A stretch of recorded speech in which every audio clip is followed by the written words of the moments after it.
I was sitting in my small office, staring at the engagement ring I had bought Emma 3 months ago. Our wedding was only 6 weeks away. Everything was planned down to the last detail. We had booked the venue at a restaurant along the Columbia River, sent invitations to 120 guests. Everything was perfect until last night. Emma called, her voice shaking, saying she needed to see me immediately. When we met at our usual coffee shop, she said 3 words that destroyed my world. Emma was pregnant, but the baby was not mine. Before I continue, I would like to know where you are watching from. Please hit that like button and subscribe to the channel. What happens next will completely challenge everything you think you know about trust and family loyalty. Let me take you back to where this nightmare truly began. I need to take you back 3 years to help you understand how much this hurt. I met Emma at a charity fundraiser for children. She was volunteering there, and I attended because my company was one of the sponsors. Emma had long brown hair, a warm smile that could light up any room, and she genuinely cared about other people in a way I had never seen before. We started dating shortly after that night. Emma made me feel truly loved for the first time since my previous relationship had fallen apart 2 years earlier. She got along perfectly with my family, especially with my younger brother Garrett. After 2 years of dating, I proposed to Emma at the exact spot where we first met. She said yes without hesitation, and I thought I had finally found my person. My relationship with Garrett had always been complicated, but not bad. We grew up in a middle-class family in suburban Portland, Oregon. I was the older brother, always responsible, got good grades, showed up to work on time, did everything by the book. Garrett was the baby of the family, a bit spoiled by our parents, somewhat impulsive, but he had a natural talent for business. Our relationship was not super close, but we were not distant either. I always protected Garrett when we were kids, helped him get out of trouble more times than I could count. He once borrowed $5,000 from me to start his real estate career, and he paid it all back within a year. Our family constantly compared us. I was the stable one, the dependable son. Garrett was the energetic one, the risk-taker who might hit it big someday.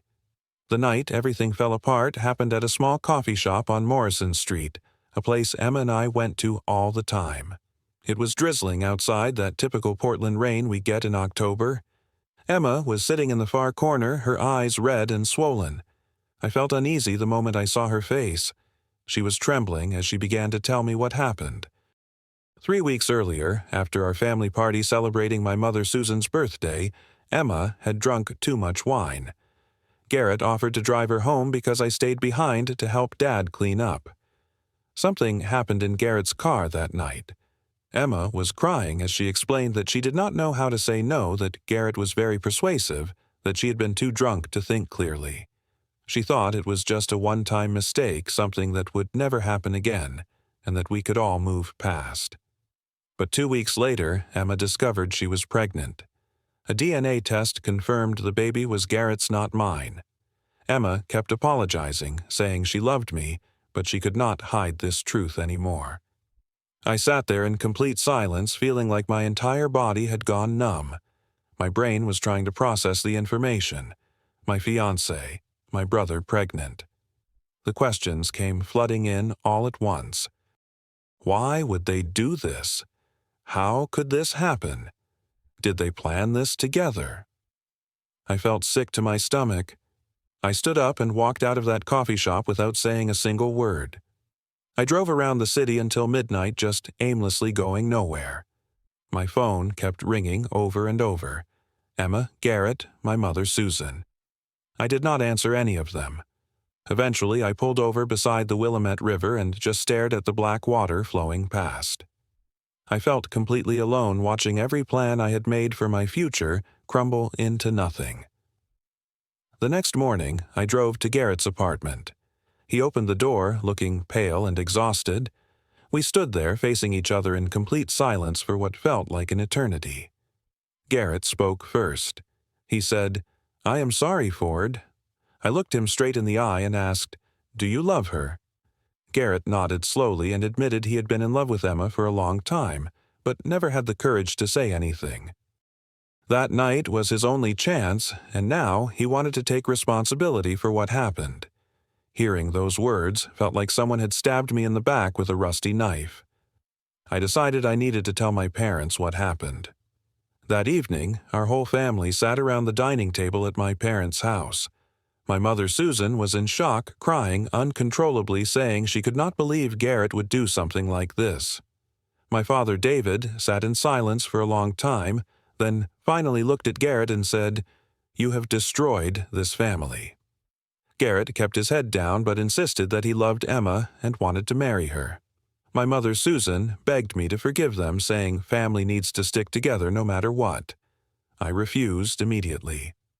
"I cannot forgive this," I told them firmly.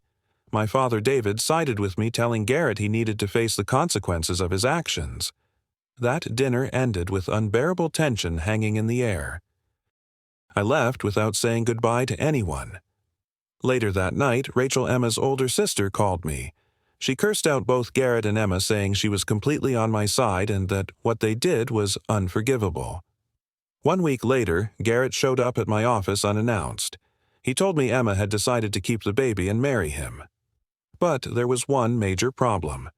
Emma's family were strict Catholics who would never accept her having a child out of wedlock with another man while she was still engaged to me. Emma would be seen as a disgrace to the family, completely cut off financially and emotionally from everyone she loved. Then Garrett made his proposal, and I could not believe what I was hearing. He suggested we pretend the wedding between Emma and me would still happen as planned. After the wedding ceremony, we would wait 1 month, then announce we were getting divorced. The reason would be simple. We realized we were not compatible and decided to separate. After that, Garrett and Emma would go public with their relationship, claiming they fell in love only after Emma and I had already divorced. That way, Emma's family would think the baby was mine born during a legitimate marriage. I would be free, and nobody would ever know the real truth. In exchange for this favor, Garrett would pay me $20,000 to compensate for my loss. He actually got down on his knees and begged, "Ford, I just need you to help me this one time. This is my child. I cannot let it be born with shame attached to its name." I could not believe what I was hearing. My own brother was asking me to participate in an elaborate lie to cover up the fact that he had destroyed my life. "Are you insane?" I shouted at him. "You want me to pretend to marry my fiancée, the woman who betrayed me, just so you can hide the fact that you ruined everything I had." Garrett tried to argue that this was the best solution for everyone involved. Emma would not lose her family. The baby would be born with honor, and I would get money and my freedom back. I stood up from my desk. "Get out of my office. Do not ever come back here again."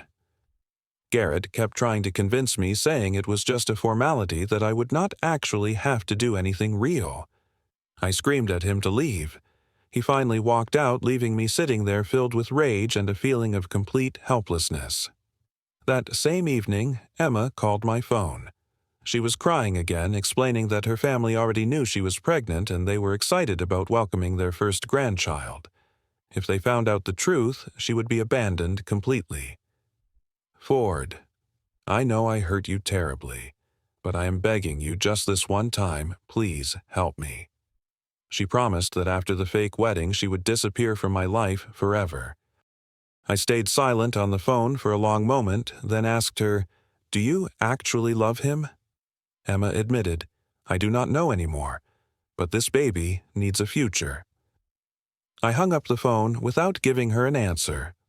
Over the next few days, the pressure kept coming from every direction. My mother, Susan, called multiple times begging me to save my brother.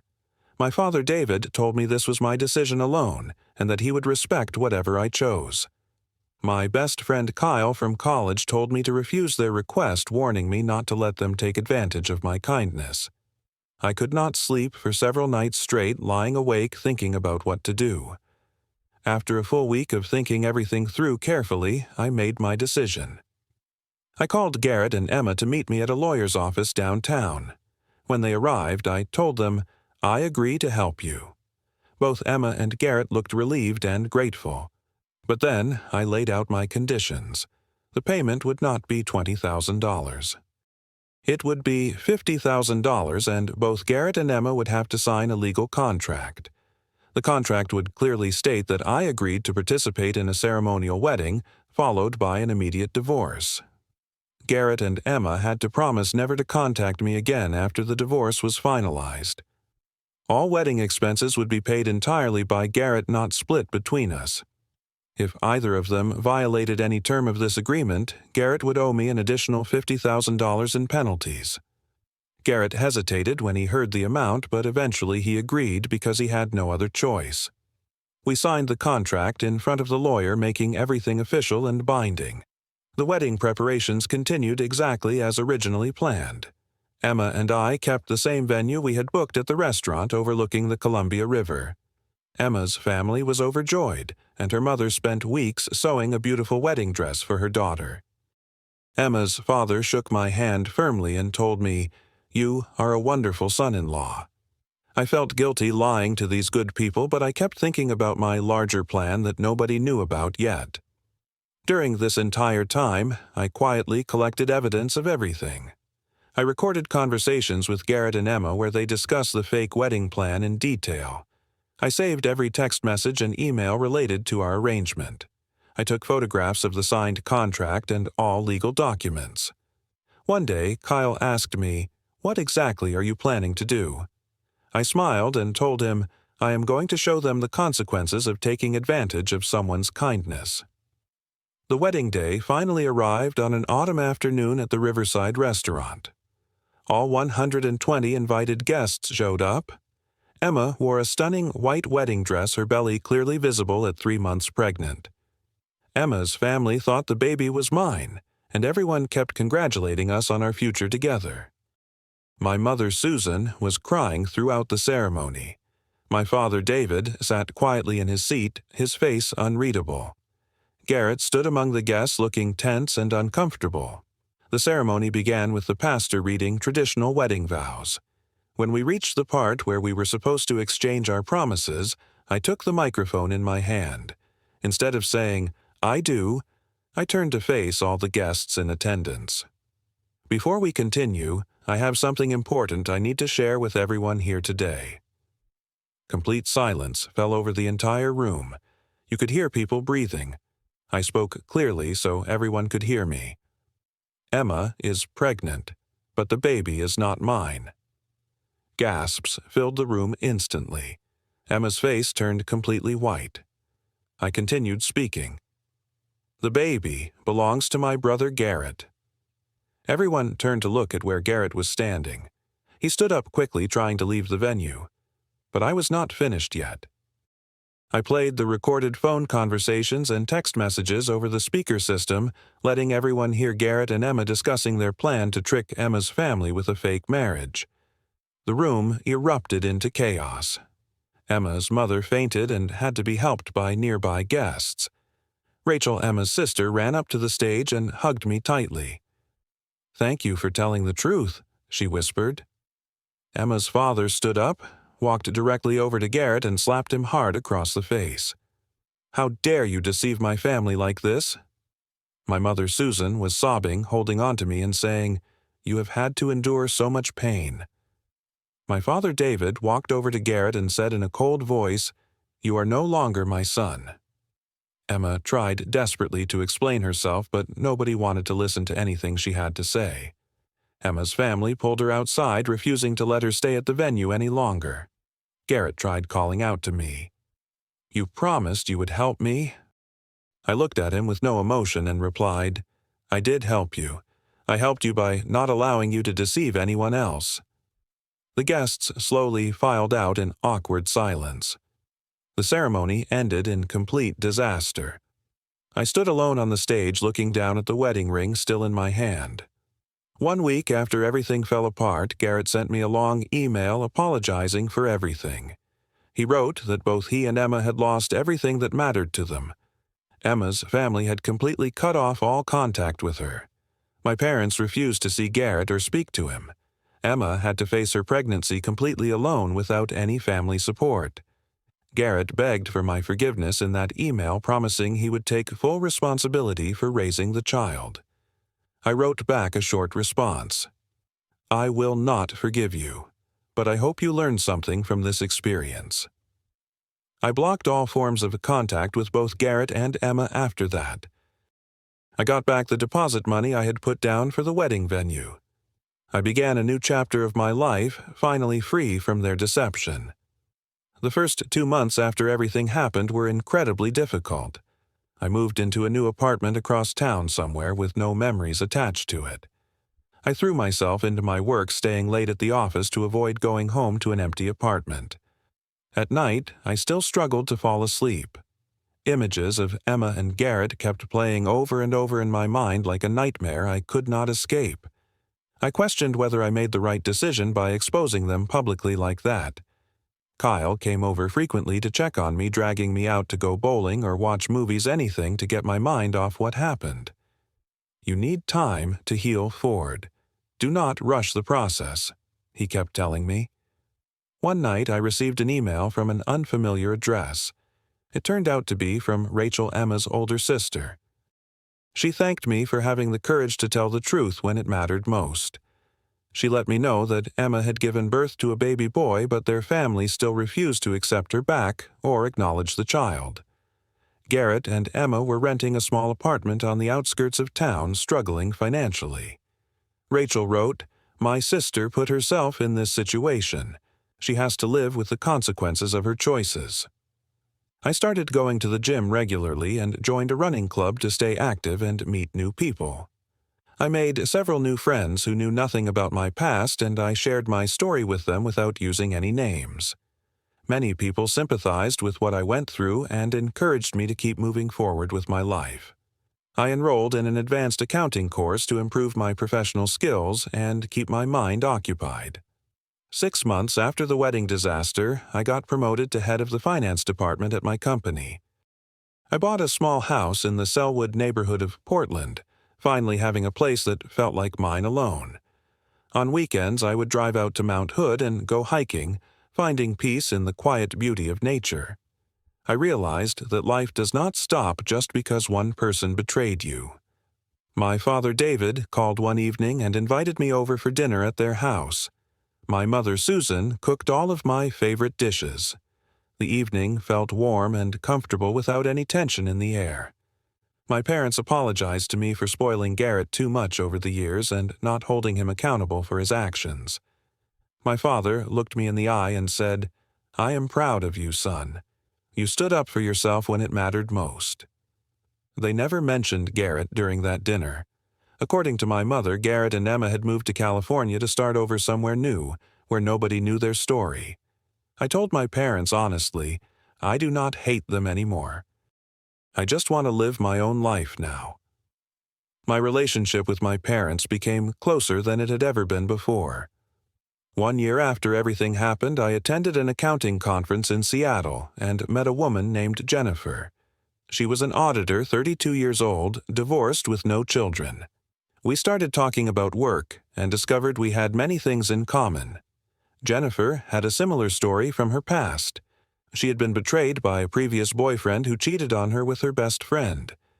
We understood each other's pain without needing long explanations. Ford and Jennifer started dating slowly, carefully building trust one day at a time. There were no grand promises, no pressure to rush into anything serious. We were just two people who had been hurt before learning how to love again at our own pace. 6 months later, Jennifer moved to Portland to be closer to me. We rented an apartment together and started building a relationship based on complete honesty and mutual respect. Looking back on everything, I realized that betrayal from the people closest to you hurts the most. But what matters more than the pain itself is how you choose to respond to that pain. I could have stayed silent and accepted their lies, going along with their scheme to protect them. Or I could stand up and defend my own values and self-respect. I chose the second path, and I have never regretted that choice.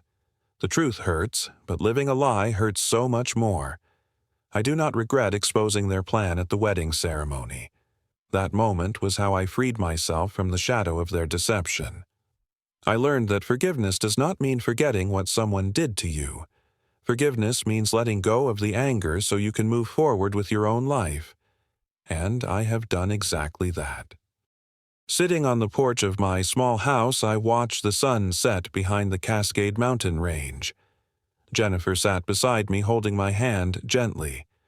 I thought about the long journey from pain to peace, from betrayal to healing. Maybe everything happens for a reason that we cannot see at the time. If I had not experienced that betrayal, I would not have become the stronger person I am today. I would never have met Jennifer. Life is not perfect, and it never will be. But I have learned to appreciate what I have instead of mourning what I lost. Sometimes losing the wrong person is exactly how you find the right one. I smiled to myself, breathing in the fresh evening air. I was finally free. Now I want to hear from you. Have you ever been betrayed by someone you trusted completely? How did you handle that situation? Leave your thoughts in the comments below.